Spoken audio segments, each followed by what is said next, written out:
ॐ भूर्भुवः स्वः तत्सवितुर्वरेण्यं भर्गो देवस्य धीमहि धियो यो न प्रचोदयात्। हे ईश्वर, हम यह पठन पाठन आपको प्राप्त करने और कराने के लिए साधन के रूप में करने जा रहे हैं। इस कर्म को और इसके कर्म फल को भी आपको अर्पित करते हैं। ओम शांति शांति शांति। सबको सादर नमस्ते जी। हमारा वेदांत दर्शन का पाठ चल रहा है, जिसमें हम तृतीय अध्याय का द्वितीय पाद पढ़ रहे थे और सूत्र संख्या 12 तक हमने पढ़ा है पहले। ठीक है, तो इसमें हमने ये पढ़ा कि जो ब्रह्म है वह हम सब जीवात्माओं के अंदर है, शरीर के अंदर है, लेकिन हमारे धर्मों से वो पृथक है। जैसे जीवात्मा को सुख दुख की अनुभूति होती है, वैसा सुख दुख परमात्मा को नहीं होता। परमात्मा संसार के सुख दुख से सुखी दुखी नहीं होता। ऐसे ही सभी जड़ पदार्थ में रहता है, लेकिन जड़ पदार्थ में रहता हुआ भी उसमें जड़ता नहीं आती, वो चेतन है। तो ये विषय हमारा चल रहा था। तो अब आ रहा है सूत्र 13। बोलिए। अपि च एवं एके। अब इसका प्रश्न लिखिए, क्या कहता है सूत्र। मांडुक्य उपनिषद के अनुसार एक शाखा वाले ब्रह्म में जागृत आदि अवस्था के विषय में, जागृत आदि अवस्था के विषय में क्या मानते हैं। ठीक है ना जी।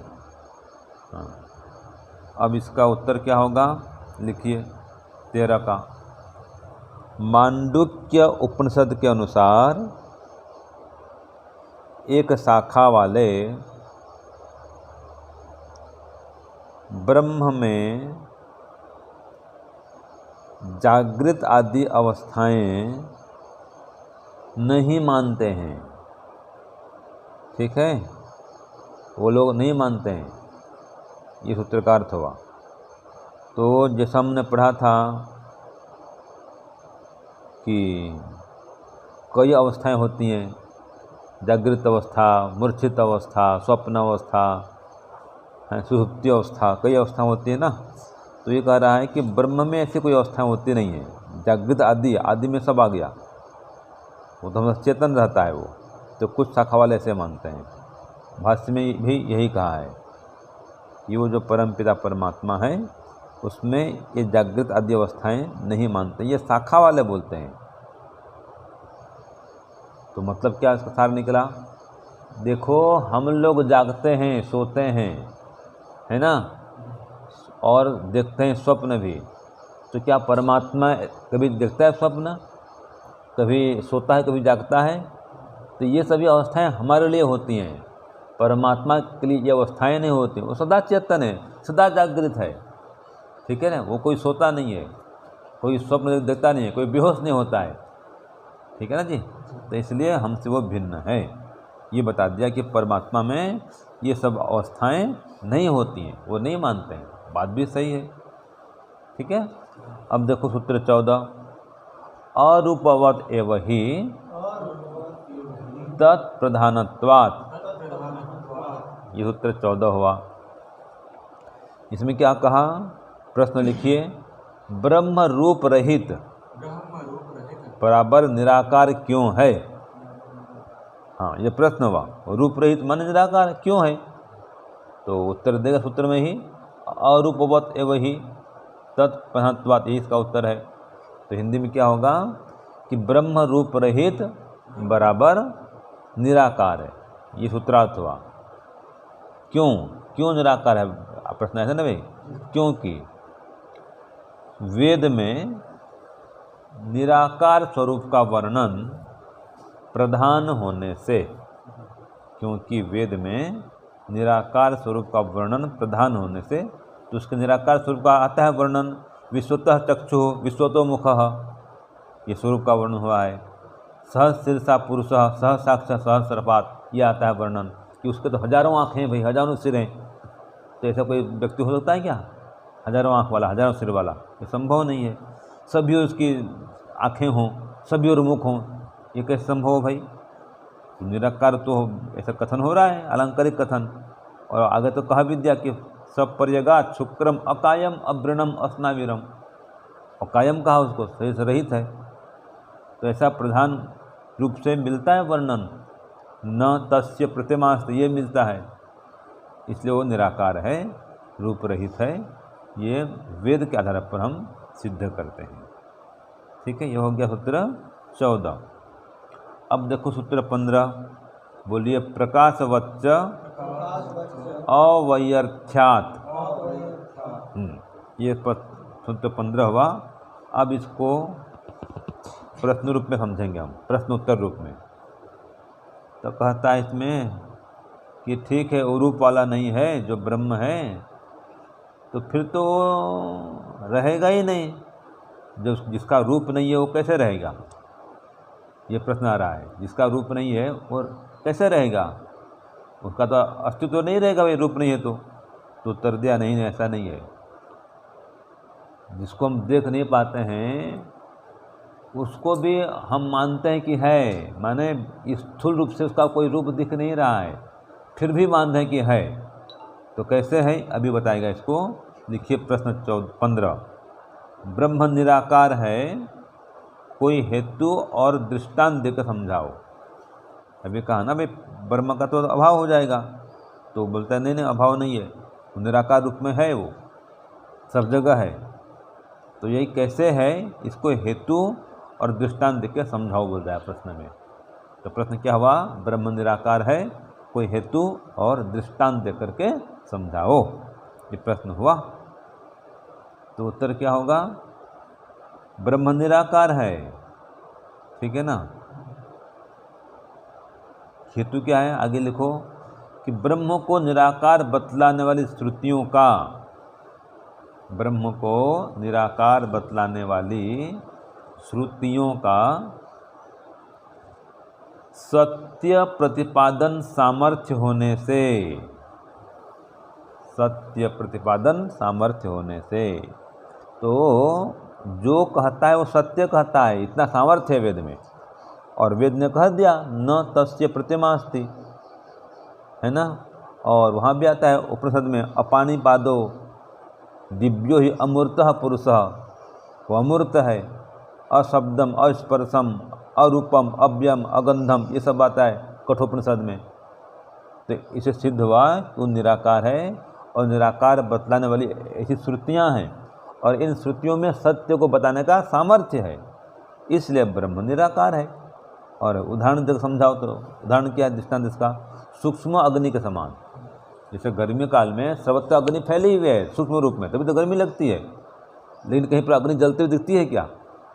बोलते हैं पर डिग्री, कितना डिग्री है, 40 डिग्री हो गया, और 50 डिग्री पहुंच जाता कभी कभी कहीं कहीं पर। तो ये गर्मी तो है साक्षात अग्नि का रूप, तो सूक्ष्म अग्नि है, दिख नहीं रही है। अब चूल्हा जलाते हैं अग्नि दिख पड़ती है, जो वो स्थूल अग्नि है वो। और धूप में गर्मी तो फैल रही है सब जगह, लोग परेशान हो रहे हैं, पसीना पसीना भीग रहे हैं, ऐसे में रहते हैं, कूलर रहते हैं, वहाँ पर अग्नि दिखती नहीं है, फिर भी सब जगह व्याप्त है। तो जैसे ये भौतिक अग्नि, स्थूल अग्नि सब जगह नहीं दिख रही है, सूक्ष्म रूप में है, फिर भी है, ऐसे परमात्मा भी सूक्ष्म रूप में सभी जगह है, भले स्थूल रूप से दिखता नहीं है। इस प्रकार हेतु भी दिए और दृष्टांत भी दिए, है ना। ये हो गया सूत्र 15। अब सूत्र 16 देखो क्या है, आह च तन्मात्रम।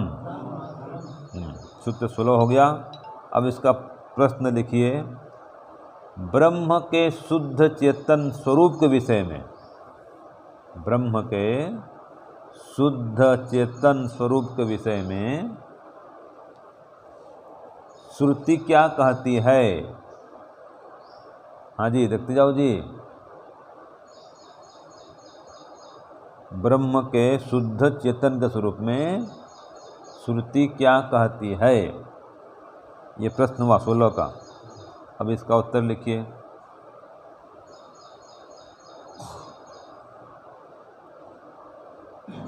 ब्रह्म के शुद्ध चेतन स्वरूप के विषय में, ब्रह्म के शुद्ध चेतन स्वरूप के विषय में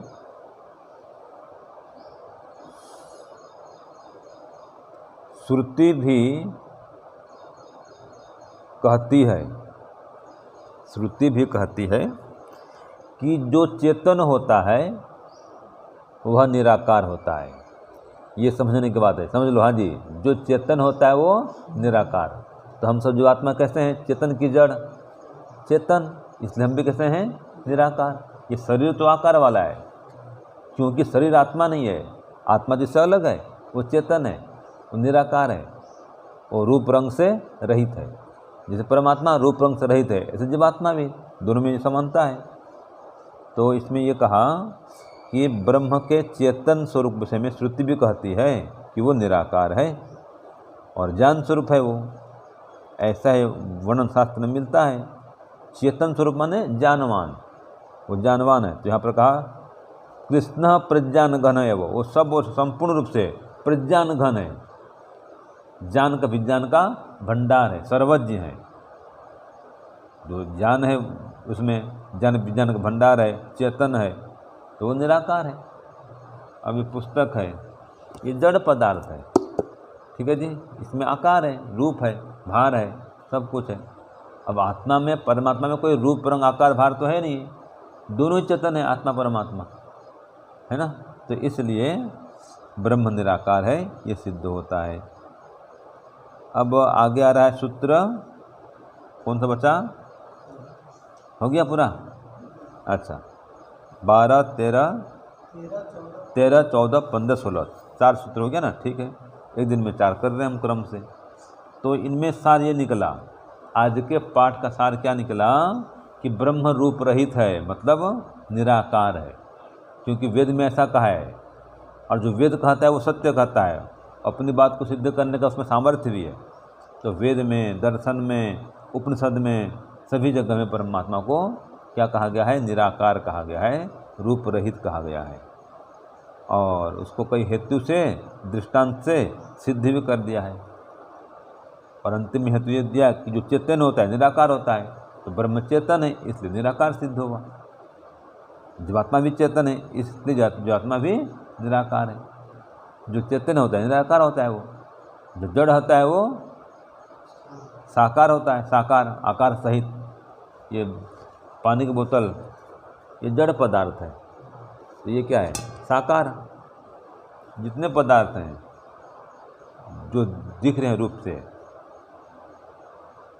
जड़ पदार्थ है, वो सब साकार हैं, ठीक है ना जी। हाँ, तो ये मुख्य रूप से ये विषय हुआ। तो सूत्र 16 तो पूरा हो गया। अब सूत्र और कितना बाकी है? ये अब अजय 41 है। हाँ ठीक है, अभी तो 16 हुआ ना, 16 दूनी 32 और 5 21 सूत्र बाकी, मतलब तो जितना भी वो कर देंगे, कोई बात नहीं। चलिए, ओम शांति शांति शांति, सर्वेभ्यो नमः। सबको सादर नमस्ते।